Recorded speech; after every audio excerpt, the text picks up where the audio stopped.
Sitten mennään vähän eri kuvioihin kuin vesipumppujen maailmaan. Mennään sinne, miten hommat toimii työnjohto- ja työnohjauspuolella. Yksi uranuurtajia tässä on ollut Taneli Ristmeri ja hänen Buildi-firmansa.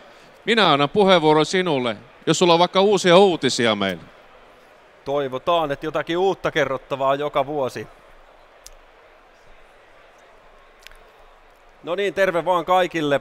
Mun nimi on Taneli Ristmeri ja olen Buildien perustajayrittäjä ja toimitusjohtaja.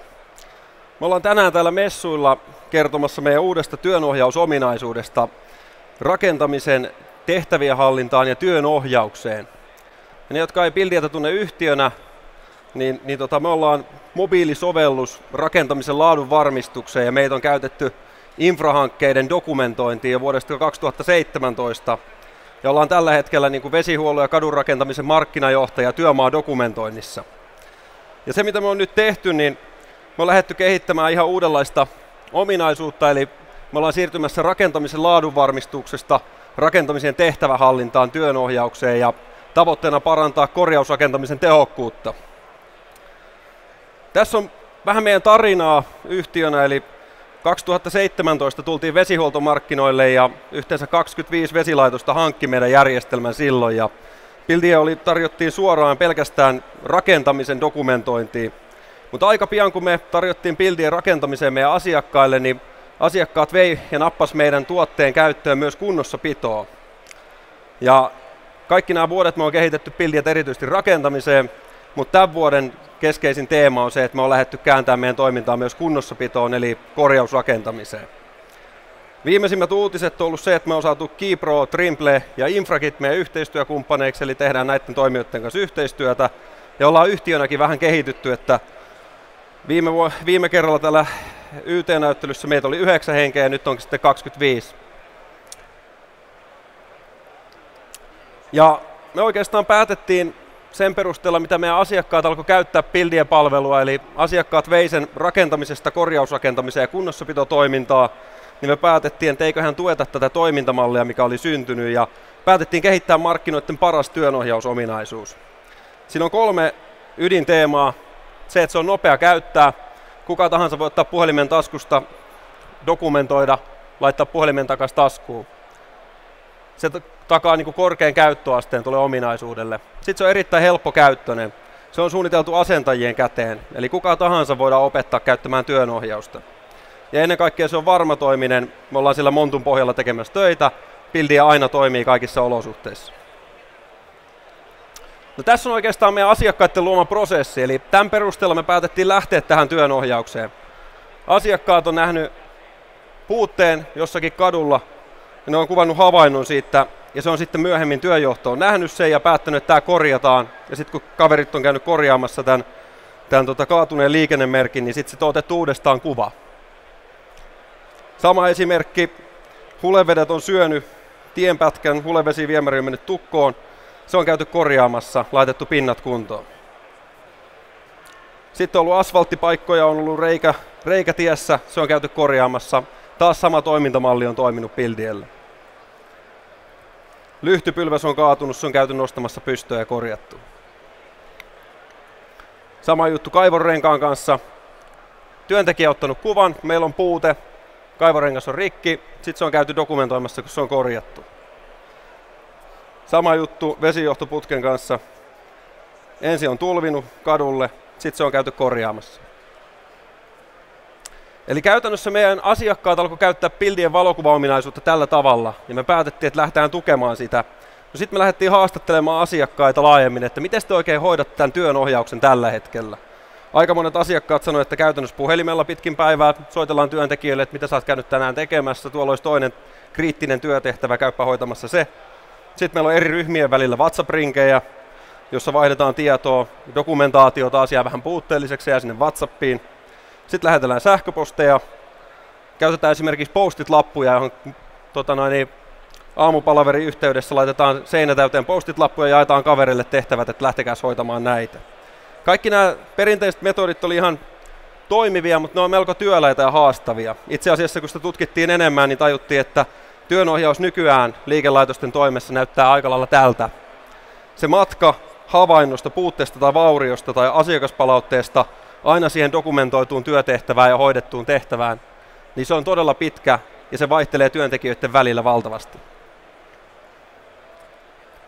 Perinteisen työnohjauksen haasteet on se, että työnjohdolla ei ole tilannetietoa, että mitä tällä hetkellä kentällä tapahtuu. Me joudutaan tukeutumaan siihen, että me soitellaan ihmisille, että mitä te olette tänään tehnyt. Meillä ei ole yhtenäistä tapaa, kaikki tekee sitä hiukan eri tavoilla. Työntekijöillä ei ole selkeää työlistaa. Me just jututin 2 asentajaa, vesihuollon asentajaa tuolla meidän standilla ja kaverit sanoi, että kun ei me tiedetä edes mitkä vaatteet me pakataan, kun me lähdetään kentälle, että saattaa aamulla sitten tulla tehtävät ja ei tiedetä pitäisikö ottaa eväät mukaan. Ja työnjohdon on tosi hankalaa suunnitella kavereiden työviikko, koska siinä ei ole riittävää suunnitelmallisuutta. Ja sitten kun työtehtäviä käydään tekemässä, ollaan käyty korjaamassa joku asfalttipaikka, niin dokumentaatiota ei käytännössä synny. Ja silloin kun dokumentaatiota synny, ei myöskään synny historiatietoa, ja kun dokumentaatiota ei synny, niin ei myöskään synny oikeusturvaa. Eli joku kaupungin asukas sanoo, että mä oon ajanut nyt autolla siihen monttuun, tai siellä on liikennemerkki ollut alhaalla, tulee jonkinlainen riitatilanne siitä.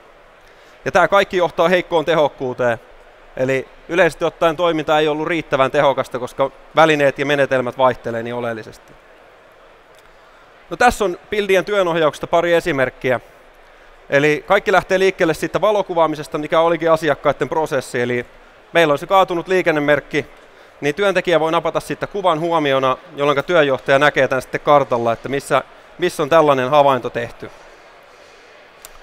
No sitten työjohto nappasee sen kuvan mobiililaitteelta ja suoraan kuvanoton yhteydessä, niin hän voi sieltä sitten avata lisätietokentät ja tehdä tästä tehtävän työntekijälle. Eli sinne tulee automaattisesti tieto siitä, että kuka se työntekijä on, jonka tämä tehtävä tulisi suorittaa ja missä tämä sijaitsee tämä tehtävä. Eli siellä on karttanäkymä myös. No sitten työntekijälle tulee ilmoitus puhelimeen push-notifikaatilla, puhelin kilahtaa ja sitten kun käydään klikkaamassa tehtävä auki, niin sieltä löytyy kaikki nämä oleelliset liitetiedot, mitkä siihen tehtävään kuuluu.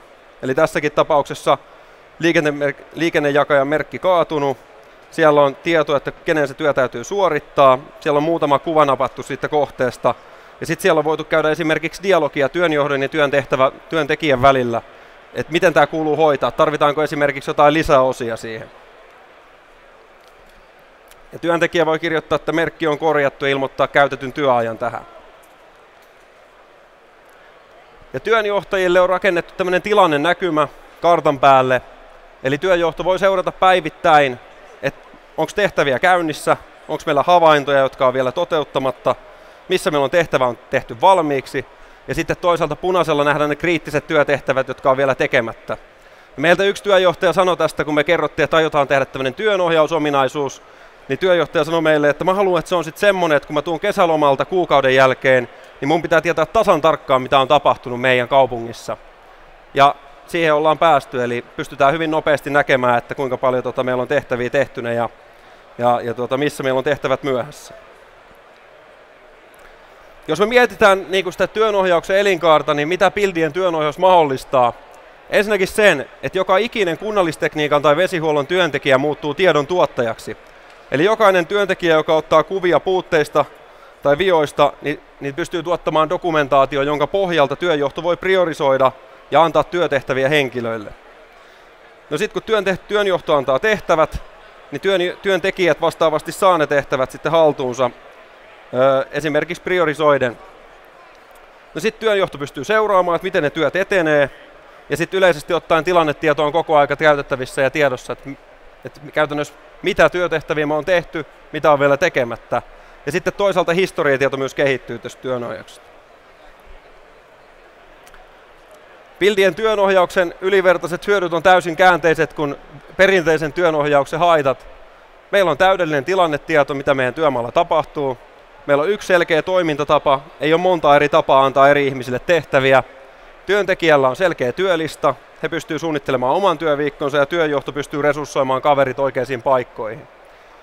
Jokainen työ, mikä on annettu Buildien työnohjauksen kautta, tulee dokumentoida Buildien. Eli me pystytään saavuttamaan dokumentaatio kaikista tehtävistä, mitä on jalkautettu kentälle. Se on paikkatietoon sidottua ja sitten meillä on oikeusturva niistä tehtävistä, mitä on käyty suorittamassa. Esimerkiksi nyt kaatunut suojatien liikennemerkki, joka on nostettu pystyyn, oikeusturva on täyttynyt. Ja ennen kaikkea tällä tavoitellaan sitä, että saadaan parempi tehokkuus kunnallistekniikkaa vesihuoltoon. Tässä on vähän isompaa kuvaa Buildiestä. Kun me aikanaan aloitettiin Buildien kanssa, niin me tähdättiin pelkästään rakentamisen osa-alueelle. Että Buildietä käytetään rakentamisessa, hiukan ehkä vähän suunnitteluvaiheen loppupuolella. Ja sitten kun päästään takuajan yli, Buildie on vielä hiukan käytössä siellä. Ja sitten asiakkaat otti Buildien myös korjausrakentamiseen käyttöön. Mutta nyt kun Buildien työnohjaus tulee aktiivisesti niin liikelaitosten käyttöön, niin toi korjausrakentaminen ja kunnossapitotoiminta alkaa muodostaa historiatietoa, jonka pohjalta me voidaan käyttää sitä tietoa myös suunnittelussa. Eli enää ei lähdetä saneeraamaan katualueita mututuntumalla, että ehkä tuo on semmoinen alue, mikä meidän kannattaa saneerata, vaan me voidaan katsoa sieltä työnohjauksesta, että missä on tehty vuosittain eniten asfalttipaikkoja. Tai esimerkiksi vesihuollon käytössä, jos meillä joku hulevesikaivo jäätyy joka vuosi toistuvasti, niin me voidaan päättää, että saneerataan se, jotta näin ei enää koskaan tapahdu. Hyvät naiset ja herrat, kiitos tästä työnohjauksesta lisää meidän osastolta C-hallista paikasta CX1. Jos teillä on nyt kysymyksiä liittyen Buildien työnohjaukseen, saa tulla kysymään, mutta vielä parempi on, jos tuutte meidän täydelle osastolle ottamaan olutta. Ei tuo parempaa myyntipuheen lopetusta voi olla enää kuin tuo viimeinen sana, minkä sanoit tuossa.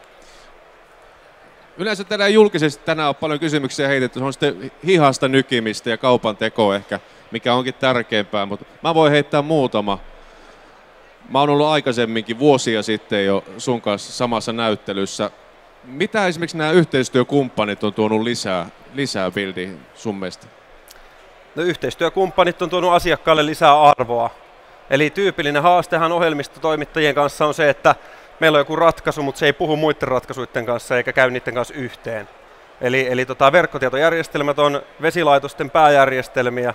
Ja sen takia on äärimmäisen tärkeää, että kun Buildietä käytetään rakentamisessa, niin me voidaan tuoda sitten se esimerkiksi kuvadata sinne verkkotietojärjestelmään tämän meidän yhteisen rajapinnan avulla. Ja sitten tämä uusin yhteistyö Infrakitin kanssa mahdollistaa sen, että valtavat isot urakoitsijat, kuten Destia ja Create, on voinut lähteä käyttämään Buildietä niin, että heillä on 2 pääjärjestelmää, jotka on yhteen sopivia. Taneli, yksi filosofinen kysymys tähän loppuun vielä. Mä oon itse yrittänyt tehdä noita toimittajahommia 20 vuotta ja esimerkiksi tuo työnjohto tai työnohjaus, niin siinä on aina jotakin ongelmaa. Minkä takia se on välillä Suomessa niin vaikeaa, kun tuntuu, että sun firma on ratkaissut paljon näitä ongelmia? No, mä voisin sanoa sillä lailla, että niin kuin rakennusalalla ylipäätään ollaan aika perinteisiä ja on ollut hiukan muutosvastarintaa tässä vuosien saatossa, mutta nyt mä oon huomannut, että niin kuin ollaan enemmän digimyönteisiä kuin koskaan aikaisemmin ja ollaan pystytty hyvien järjestelmien avulla toteamaan, että nämä aidosti tuo lisäarvoa meidän arkiseen työhön. Ja erityisesti se, että ollaan ymmärretty, että nyt me voidaan käyttää meidän aika siihen oikeaan työhön ja nämä järjestelmät vaan tukee sitä. Että ei näennäistyöskennellä järjestelmien kanssa, vaan haetaan niistä oikeata lisäarvoa. Kiitoksia, Taneli. Kiitos.